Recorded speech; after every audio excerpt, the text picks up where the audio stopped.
Bipolar disorder ni indwara yo mu mutwe iterwa n'imihindagurikire ikabije cyane y'amarangamutima, imbaraga n'imyitwarire.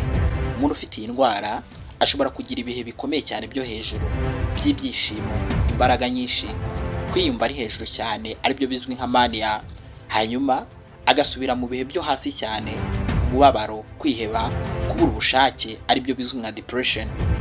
Mu Rwanda nk'uko tubibona cyane muri serivisi z'ubuvuzi bw'indwara zo mu mutwe, benshi mu bantu bagaragaza ibimenyetso bya bipolar disorder bakunze kugorwa no gusobanukirwa inkomoko yayo. Ababyeyi benshi bibaza niba iyo ndwara ishobora kuba iyo mu muryango, mbese niba ushobora kuyisangiza umwana wawe. Icyo kibazo benshi barakibaza. Ndabasuje kandi baha ikaze mu kiganiro cyacu Psychology for Better Life. Ni mu gace tubagezaho ibibazo byo mu mutwe cyangwa se nyine uburwayi bwo mu mutwe, tukakabagezaho buri wa gatatu w'icyumweru. Uyu munsi wa none tugiye kwibaza iki kibazo: ese indwara ya bipolar disorder ishobora guhererekanywa mu muryango? Turarebera hamwe uko ubumenyi bwa siyanse busobanura ihuriro hagati y'imiterere y'imisemburo ndetse n'ubwonko n'imiterere y'indwara ya bipolar disorder. Iyo bakusanyirije ibi ngibi kandi ugiye kubibagezaho, ndi Muhire Psychologist. Niba utarakora subscribe byaba byiza uyikoze kugira ngo tujye tubana mu biganiro byose tubategurira tukabagezaho. Nanabibutsa ko tubahuza n'inzobere mu by'ubuzima bwo mu mutwe ndetse n'imibanire muri rusange. Waye ukeneye kuvugana n'umutherapist, watwandikira cyangwa se ukaduhamagara unyuze kuri adresse tuba twashyize muri description. Baha ikaze muri iki kiganiro. Ese koko bipolar disorder ishobora guhererekanywa mu muryango? Yego, nibyo wabyumvishe neza. Abashakanye bagaragaje ko bipolar disorder ari imwe mu ndwara zo mu mutwe zifitanye isano ikomeye cyane n'uduce tw'uturemangingo ndangasano genes. Ubushakashatsi bwerekana ko uru ruhererekane rwo mu muryango genetic rushobora cyane kugira uruhare rukomeye cyane ku kigereranyo cya 60% kugera kuri 80% mu gutera iyi ndwara. Ibi ngibi bivuze ko nubwo ibintu byo mu buzima, stress, ihungabana, uburere, imibanire nabyo bifite uruhare rukomeye cyane, imyitwarire y'imisemburo ndetse n'uturemangingo twacu dushobora kugira uruhare rukomeye cyane mu gutera iyi ndwara. Amateka atubwira iki? Ikintu dukwiye kumenya ni uko amateka y'umuryango ashobora guhindura ibyago byo kuyirwara. Ubushakashatsi bwerekanye ko iyo umubyeyi umwe afite indwara ya bipolar disorder, umwana afite hagati ya 15% ndetse na 30% by'ibyago byo kuyirwara. Iyo ababyeyi bombi bafite iyi ndwara ya bipolar disorder, ayo mahirwe cyangwa se ibyo byago biriyongera ku kigero cyo hagati ya 50% na 75%. Iyo umwana umwe muri uwo muryango ayifite, ibyago biri hagati ya 15% na 25% by'uko undi mwana nawe yamugeraho. Mu bana b'impanga, iyo umwe ayifite, undi aba afite 85% by'ibyago byo kuyirwara.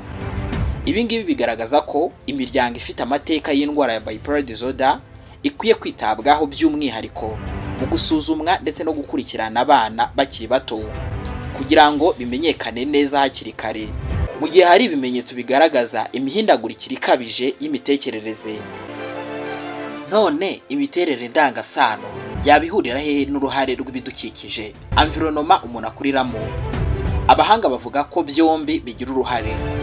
Hari uburyo buzwi nka epigenetics bwerekana uko ibyo umuntu anyuramo mu buzima, nk'agahinda gakabije, ihohoterwa, stress, imirire ndetse n'urusobe rw'imibanire bishobora gukangura cyangwa se kuzimya uturemangingo ndangasano dushobora gutera iyi ndwara mu muryango uzakurikira. Ibi ngibi rero bivuze ko nubwo ushobora kuba ufite uturemangingo ndangasano turimo iyi ndwara, uko wabayeho, uburyo wita ku buzima bwawe bwo mu mutwe ndetse n'urukundo ukura mu muryango nabyo bishobora kuyibuza gukanguka.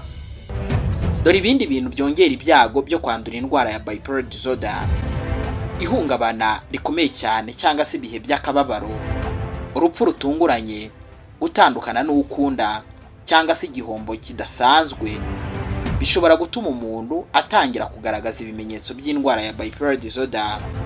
Kunywa ibiyobyabwenge n'inzoga nabyo bishobora gutuma umuntu agira ino ndwara. Abagera kuri 56% by'abayifite mbese by'abafite bipolar disorder bagaragaje kuba barigeze gukoresha ibiyobyabwenge mu buzima bwabo, imiterere y'ubwonko nayo ishobora kugira uruhare. Abashakashatsi bagaragaje ko hari impinduka zigaragara mu miterere y'ubwonko bw'abantu bafite indwara ya bipolar disorder, bikaba byatuma bagira imikorere cyangwa se bikaba byatuma bagira imikorere itandukanye mu gutekereza ndetse no gucunga amarangamutima. Mu Rwanda abenshi bagaragaza iyi ndwara baba barabanje kunyura mu bihe bikomeye cyane by'ihungabana trauma cyangwa se ubuzima buhungabanye mu miryango yabo, by'umwihariko nyuma ya jenoside yakorewe abatutsi mu 1994. Ibi byose bishobora gukangura uturemangingo ndangasano dufitanye isano n'indwara yo mu mutwe bipolar disorder. Reka turebere hamwe imiterere y'uturemangingo ndangasano dufitanye isano n'indwara ya bipolar disorder. Ubushakashatsi bwerekana ko nta gene cyangwa se utunyangingo twihariye dutera ino ndwara ya bipolar disorder, ahubwo byagaragaye ko ari uruvange rw'uturemangingo twinshi polygenic, tukaba dufite uruhare ruto mu kongera ibyago byo kuyirwara. Gene nk'izizwi nka NAK3, CACNA1C, NCAN, OD-Z4, abahanga mu kubyumva bo bamaze kubyumva.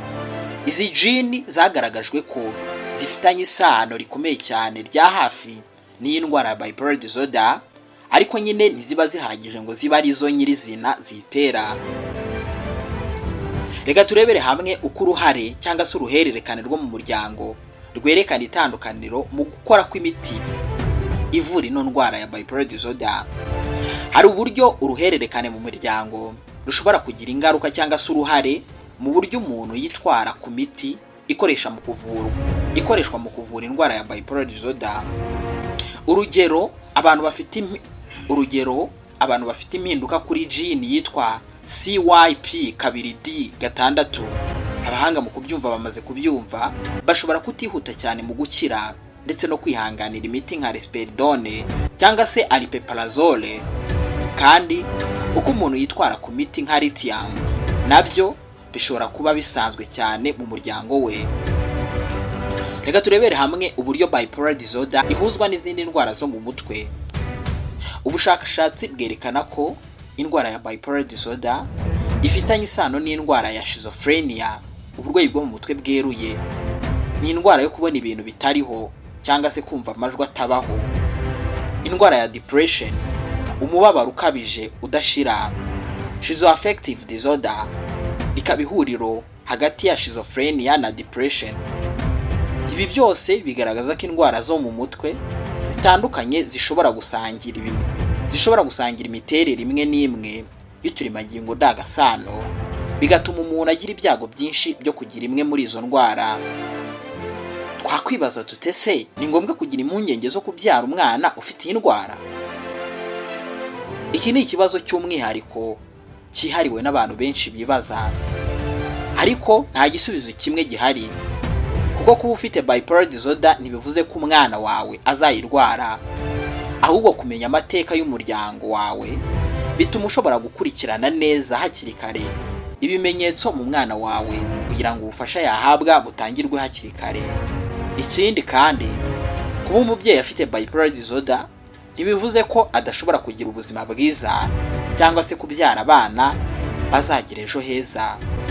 Bipolar disorder ifitanye isano n'uruhererekane mu muryango, ariko ntabwo iterwa n'uturemangingo dukeya gusa. Ni indwara iterwa n'uruhurirane rw'ibintu byinshi by'uruhererekane rwo mu muryango ndetse n'ibidukikije cyangwa se iby'umuntu acamo. Kuba hari amateka y'indwara mu muryango ntibivuze ko kandi kugomba kwirinda kubyara, ahubwo bisaba gusobanukirwa neza ndetse no gukurikirana ibimenyetso hakiri kare. Mu Rwanda, gukomeza ubukangurambaga bwo gusobanura indwara zo mu mutwe mu miryango ndetse no mu mashuri ni ingenzi cyane kugira ngo abantu bamenye uko bazirinda hakiri kare. Ngana ku musozi w'iki kiganiro, indwara ya bipolar disorder ni indwara ishingiye cyane ku mikoranire hagati y'imiterere yo mu muryango ndetse n'ibidukikije cyangwa iby'umuntu acamo. Kumenya neza amateka y'umuryango wawe, kwirinda stress ikabije mbese ibigutera stress, ndetse no gufata umwanya wo kuruhuka ndetse no kwivuza mu gihe ukeneye ubufasha nibyo by'ingenzi cyane bifasha umuntu mu gukumira cyangwa se kugabanya ibyago n'ubukana bw'ino ndwara ya bipolar disorder. Iki ni ikiganiro Psychology for Better Life. Iki gice tukigarukaho buri wa gatatu, tukagaruka ku ndwara n'ibibazo bitandukanye byo mu mutwe. Nimba wakunze iki gice, ukore like, ukore na subscribe niba utarayikora, kugira ngo tujye tubana buri munsi. Nanabibutsa ko tubahuza n'inzobere mu by'imitekerereze ya muntu. Ubaye ukeneye kuvugana n'umutherapist, watwandikira cyangwa se ukaduhamagara unyuze kuri address tuba twashyize muri description. Ikiganiro cyacu cyo nakagaruka, nge nari Muhire Psychologist. Ciao.